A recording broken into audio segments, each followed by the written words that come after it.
Hello hi നമസ്കാരം, എല്ലാവർക്കും സുഖമാണെന്ന് വിചാരിക്കുന്നു. ഇന്ന് വെറൈറ്റി ആയിട്ടുള്ള ഒരു പഴപ്പൊരിയുടെ റെസിപ്പി ആയിട്ടാണ് വന്നിട്ടുള്ളത്. കുട്ടികൾക്കും മുതിർന്നവർക്കൊക്കെ ഒരുപോലെ ഇഷ്ടമാവും കേട്ടോ. നല്ല ക്രിസ്പി ആയിട്ടുള്ള പഴംപൊരി എങ്ങനെയാണ് ഉണ്ടാക്കുന്നതെന്ന് നോക്കിയാലോ. പോവാം നേരെ വീഡിയോയിലേക്ക്.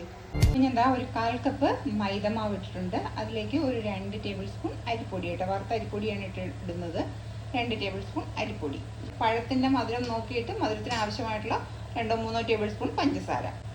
ഇപ്പോൾ 2 ടേബിൾ സ്പൂൺ പഞ്ചസാര ഇടുന്നുണ്ട് കേട്ടോ. കഴിഞ്ഞിട്ട് ഒരു നുള്ളു ഉപ്പ്, മധുരം ഒന്ന് ബാലൻസ് ചെയ്യുന്നതിന് വേണ്ടിയിട്ട് ഒരു നുള്ളു ഉപ്പ്, ഒരു 1/4 ടീസ്പൂൺ ഏലക്ക പൊടിച്ചത് കേട്ടോ.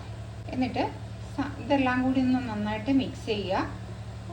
മിക്സ് ചെയ്തതിന് ശേഷം സാധാരണ നോർമൽ വാട്ടർ ഉപയോഗിച്ചിട്ട്, അധികം കട്ടിയിലും അല്ല എന്നാൽ ലൂസായിട്ടും അല്ല, നമ്മൾ പഴംപൊരിക്കൊക്കെ മിക്സ് ചെയ്തെടുക്കൂലേ അതേപോലെ. ഞാനിതിൽ മഞ്ഞപ്പൊടി ഇപ്പോൾ ചേർക്കുന്നില്ല, മഞ്ഞപ്പൊടിയുടെ ആവശ്യമില്ല കേട്ടോ.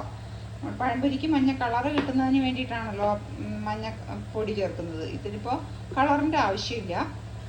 അപ്പം ഞാൻ നന്നായിട്ട് മിക്സ് ചെയ്ത് വെച്ചിട്ടുണ്ട്. ഇതേപോലെ കേട്ടോ.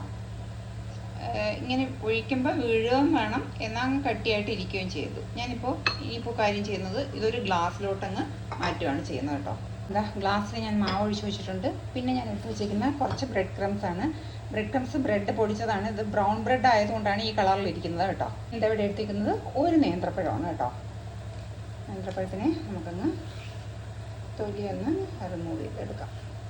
ആ എണ്ണ അങ്ങ് ആദ്യമേ ചൂടാക്കാൻ വയ്ക്കാം. ഇനി ഈ പഴം കട്ട് ചെയ്യുന്നത് എങ്ങനെയാണെന്ന് നോക്കാം. ആദ്യം ഈ പഴത്തിനെ നമുക്ക് 2ആയിട്ടങ്ങ് കട്ട് ചെയ്യാം. എന്നിട്ട് ഇതേപോലെ തീരെ അങ്ങ് നൈസാക്കണ്ട കേട്ടോ. ഞാൻ പഴംപൊരിക്കാണെങ്കിൽ ഞാൻ തീരെ നൈസാക്കും. ഇതങ്ങ് തീരെ നൈസാക്കണ്ട, ഒരു 1 ഇഞ്ച് കനത്തിലൊക്കെ. എന്നാലും ഒരു പഴത്തിന് 4ആയിട്ടൊക്കെ നമുക്ക് കട്ട് ചെയ്യാം. പഴം മുഴുവനായിട്ട് ഞാൻ കട്ട് ചെയ്ത് വെച്ച്, ഞാൻ ഒരു പഴം എടുത്തിട്ടുള്ളൂ കേട്ടോ. മുഴുവനായിട്ട് കട്ട് ചെയ്തിട്ടുണ്ട്. നമ്മുടെ മാവുണ്ട്, നമ്മുടെ ബ്രെഡ് ക്രംസ് ഉണ്ട്. ഇത്രയും കൂടി വെച്ചിട്ട് ഇതെങ്ങനെ ചെയ്യും എന്ന് നമുക്ക് കാണിച്ചു തരാം. ആദ്യം ഒരു പഴത്തിന് എടുക്കുക, ഇതേപോലെ ഒന്നങ്ങ് ഡിപ്പ് ചെയ്തെടുക്കുക. പഴം ഇങ്ങനെ മുങ്ങിയിരിക്കണം കേട്ടോ, കോട്ട് ചെയ്ത് വരാൻ വേണ്ടിയിട്ടാണ്. എന്നിട്ട് ബ്രെഡ് ക്രംസിലോട്ട് മാറ്റുക. എന്നിട്ട് ആ ബ്രെഡ് ക്രംസിൽ ഒന്ന് കോട്ട് ചെയ്തങ്ങ് എടുക്കുക. അങ്ങനെ ഓരോ പഴവും നമുക്ക് ഇതേപോലെ ഒന്നങ്ങ് മുക്കിയെടുക്കുക.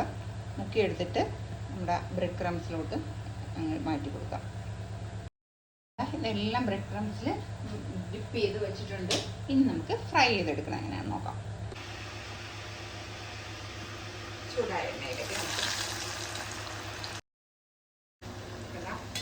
നന്നായിട്ട് ഫ്രൈ ആയി വന്നിട്ടുണ്ട്.